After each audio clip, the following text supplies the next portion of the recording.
Welcome to Elizabeth's Chronicles. If you love true crime, consider subscribing.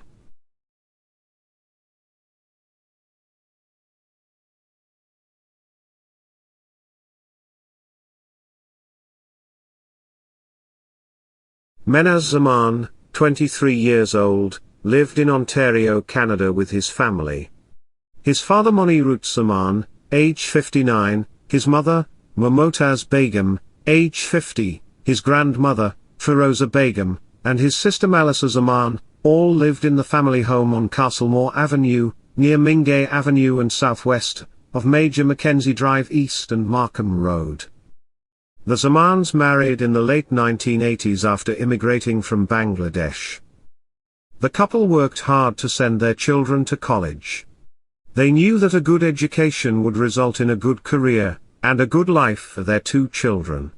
Mumtaz, Menhaz's mother, was a very nurturing woman with a beautiful smile.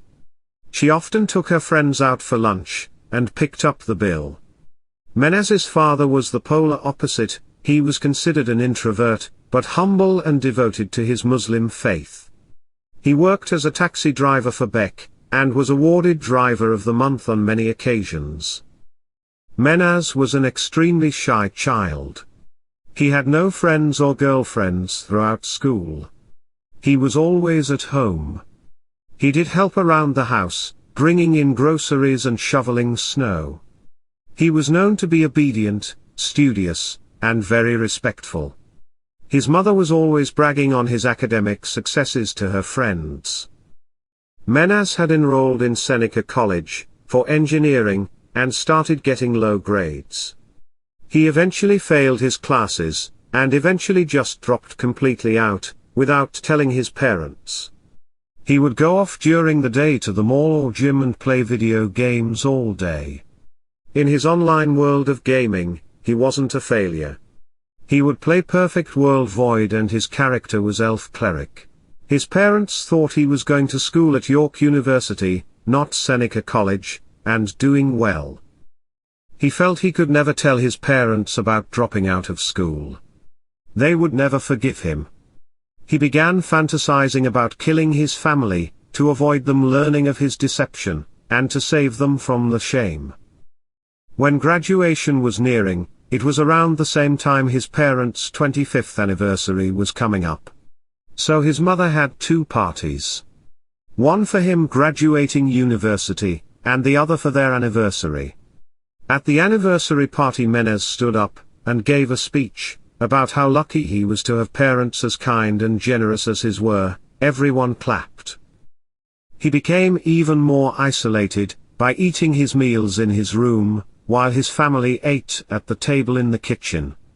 He also changed his gamer name in Perfect World to Subhuman, and spoke to friends online about killing himself, but always made it as a joke. Gamers were never certain if he was playing or serious.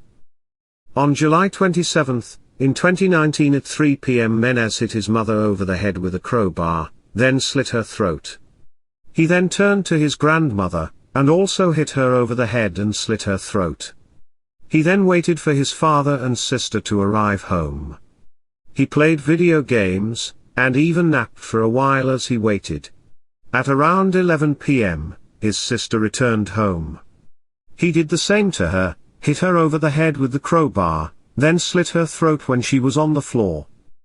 About an hour later, his father arrived home. As soon as he entered the home, he surprised him and hit him over the head with the crowbar. Once he was on the floor, he slit his throat, killing him. Menhaz then wrote about the killings online as he was doing it, to his gamer friends. He even took pictures of the bodies and the knife he used to prove he wasn't lying. Online gamers eventually felt he may have actually murdered his family, and contacted authorities. Toronto police traced the IP address from the online communications between Zaman and his gamer friends, to the family home. The next day, around 3 p.m. York Regional Police knocked on the Zaman's door. He answered and was taken into custody. After making entry into the family home, the bodies of all 4 family members were found inside. Menhaz was charged with 4 counts of first-degree murder. Menhaz admitted to killing his family, because he didn't want them to find out he was lying about going to the university.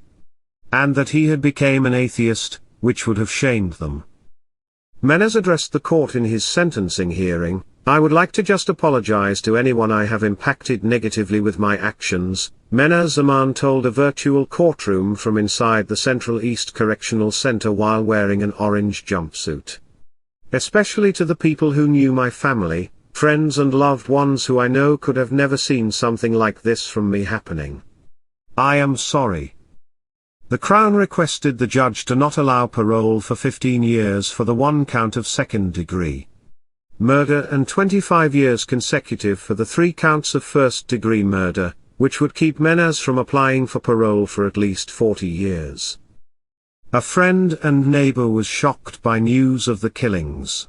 He's a really good kid. I've seen him grow up, and for me to think why he would do that, it would have to be something very, very traumatic in his life that happened.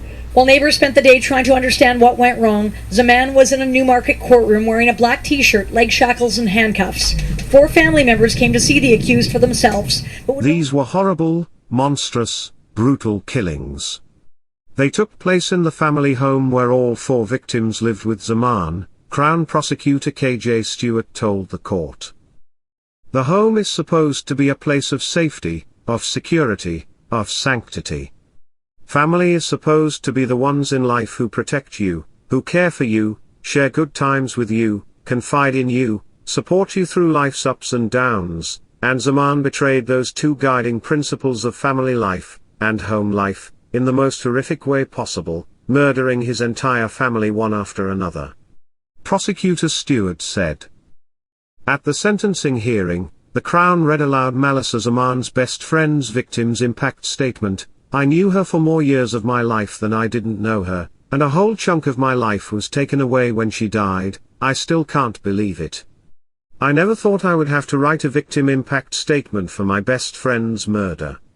I never thought she would be taken away from me like this. I've thought the only time I would write a speech for her would be on her wedding day at some point in the future, but I guess that's off the table now." She went on to say how she has developed chronic anxiety since the killings, and has to see a therapist. She continued, "I fear seeing Menhaz. I fear what he may do as a free man. I have panicked several times in public since he committed the murder, in fear of seeing him or when I see anyone who looks like him. I fear this pain and anxiety will never leave me." Menhaz's defense lawyer, Adele Monaco, said her client agreed with the Crown's recommendation on sentencing. She said, "Zaman is a 24-year-old man, who prior to this, had no involvement with the criminal justice system. His guilty plea is a true expression of remorse," she said on Monday. "Zaman has instructed me to make no further submissions." Justice Michelle Furist sentenced Menhaz Zaman to life in prison with no chance of parole for 40 years during a hearing from a Newmarket, Ontario court. Words such as brutal, cruel, cold and callous do not begin to convey the enormity of his violence. It is difficult to imagine a more horrific way to take a human life than by slitting the victim's throat. Mr. Zaman did so not just once, but 4 separate times over a span of hours. She continued, Mr. Zaman executed 4 unsuspecting family members in their own home. It defies understanding, that while his mother and grandmother lay upstairs in their own blood, Mr. Zaman played video games, and napped to pass the time, apparently untroubled as he lay in wait to slay his sister and father in the same manner. She went on to say, the betrayal of trust involved in these crimes is enormous. Anthony Todt's parents, Robert and Loretta Todt, lived in Bensalem, Pennsylvania. His father worked as a high school teacher, and was a serial womanizer. He had numerous extramarital relationships, one was with a 17-year-old student. He began a scheme to rid himself of his wife, Anthony Todt's mother. He went to one of his previous students, and paid them to murder his wife. The student had developmental disabilities. He gave the student a gun, a key, and instructions on how to enter and kill his wife. In 1980, Anthony Todt, 4 years old at the time, woke to the sounds of his mother screaming in fear. Then he heard a gunshot ring through the home. Then a man left their house. His mother, Loretta, was shot in the eye but survived. Robert Todt and his student were both arrested and charged with attempted murder. During the trial, Loretta stood behind her husband, as he maintained he was innocent. Robert admitted he was not home due to cheating, which made the crime his fault, but he did not conspire to do the actual murder. Robert was found guilty, and sentenced to 10 to 20 years, but later this sentence was reduced to 5 to 10 years. The student involved was sentenced to 4 years, after a plea deal. Loretta divorced Robert, after he was found guilty, and remarried later on. After this ordeal, Loretta realized her son was traumatized, and helped him with extensive therapy. The entire family pitched in to help with his emotional scars caused by what he had witnessed. The therapy and family support did not deter his recurring nightmares though. Anthony grew up adjusting, regardless of his past. In high school he dated Megan, who he married after graduation. The couple moved to Colchester, Connecticut, where they opened a physical therapy practice. The couple went on to have 3 children. Alec, 13 years old, Tyler, 11 years old, and Zoe, 4 years old. The business was doing quite well, so the family purchased a home in Celebration, Florida, right outside Orlando's numerous theme parks. Anthony would work in Connecticut, and fly to Florida on the weekends to be with his family. Anthony was well known to be a loving father, and involved with every aspect of his children's lives.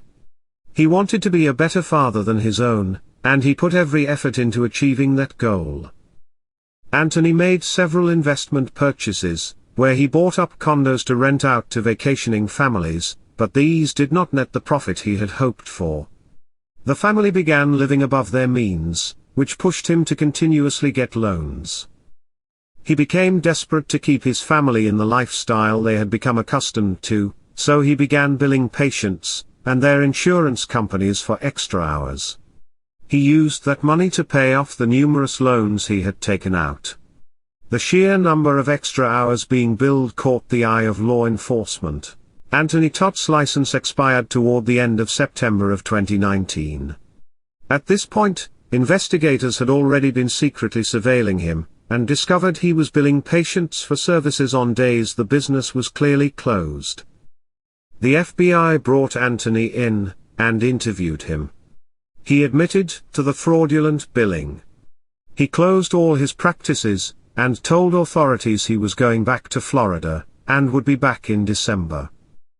Many of his employees were missing numerous paychecks, and were told to check back with him in December, when he planned to return. The FBI used this time to continue investigating so they could bring a case against him. However, December came and Anthony Todt didn't return to Connecticut. In Florida, Anthony's sister kept in regular contact with him and the family. However, when several days passed, and she didn't hear from him, she became extremely worried. The last thing he told her was the entire family came down with a bug, then silence. She knew he was under investigation back in Connecticut, and she feared the worst. So, on December 29th, she contacted authorities for a wellness check. Police went to the home and found nothing suspicious, and advised the sister that it just appeared the family may be gone. 2 weeks later, she contacted the police again to do another check, advising that she still heard nothing from her brother and his family. This time, the FBI was ready to make the arrest, and went with local authorities to the Todt home. When police arrived at the residence, Anthony Todt was sitting on the front porch. They handcuffed him and asked where his family was. He told authorities they were upstairs asleep. Authorities entered the home and noticed a putrid odor. After going upstairs they discovered the bodies of his wife, and all 3 children in their bedrooms. Anthony had been living in the home as though nothing was wrong for 3 weeks, while his family decomposed in the home. Anthony Todt was charged with 4 counts of first-degree murder, and 1 count of animal cruelty for killing the family dog. Anthony confessed to murdering his family, and the family dog. Later he recanted his confession, and claimed the night before, he went to one of his rental properties, to do some repairs, and was planning to stay the night there, because his wife was using essential oils, which irritated his sinuses. He said before he left to go, he played some basketball with his boys, and the boys asked if he wanted to come inside, to eat some pie their mother had made. He told them no, he was trying to lose some weight. He then said he left. He claims he slept in his van instead of going inside the condo. When he woke the next morning, the van would not start, so he ran back to the home, because it wasn't that far away from his home.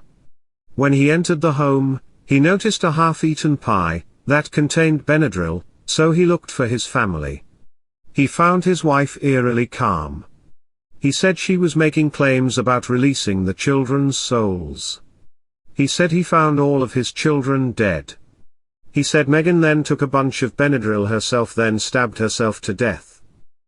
Autopsy proved that it was impossible for Megan to stab herself in the manner in which she was stabbed.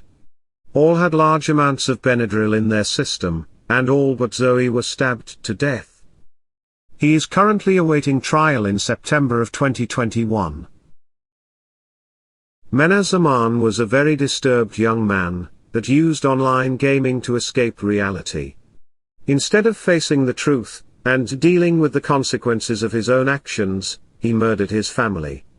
He was a coward, who deserves to be locked up for far longer than he received. Anthony Todt witnessed his mother nearly be murdered. This may have scarred him as a young child, but this does not excuse his monstrous behavior as an adult. He is a cold-blooded monster who deserves far worse than what he did to his family. That concludes this episode. Keep your eye out for the next episode, coming soon. If you enjoyed this video, and want more, consider subscribing. Thanks for watching.